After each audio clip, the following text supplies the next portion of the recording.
Noura Ghaith has lived all her 10 years with HIV. She's one of more than 400 children it's alleged were deliberately infected with the virus by a Palestinian doctor and his team of Bulgarian nurses. When we're invited to weddings or dinners, people point at us.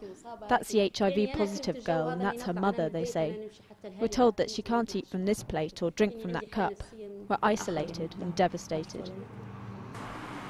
Noura's life now depends on taking a toxic cocktail of antiretroviral drugs. All the children here and their parents believe they were victims of an experiment to find a cure for HIV. It seems an incredible claim and one that goes against international scientific opinion on the case. But here, they insist that each victim was injected with the same strain of the virus. If it had been accidental, the virus would have mutated from person to person. The motive in this case, probably they were misguided. Those people were misguided by a third party that convinced them that they're part of a great scientific experiment to finding a vaccine or something that horribly went wrong. No one claims to know what organization is behind all this, apart from suggestions of foreign firms desperate to find a cure for HIV. So why choose this Mediterranean city for the so-called medical experiment? Well, the answer you get here is that Libya was under sanctions.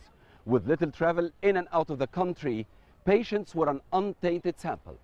And if things go wrong, the eccentric leadership could be blamed. That any of these victims is willing to speak about what's happened to them is extremely rare in the Arab world. But medical procedures at the hospital where the children were infected have been condemned by the French doctor who discovered HIV. In a report commissioned by the Libyans, Luc Montagnier blames dirty needles for spreading the virus.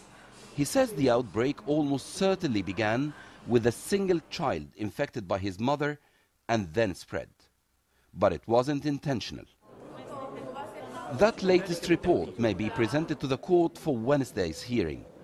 But if the doctor and the nurses are eventually freed, it will be down more to international politics and compensation deals, rather than whether they are actually guilty or not.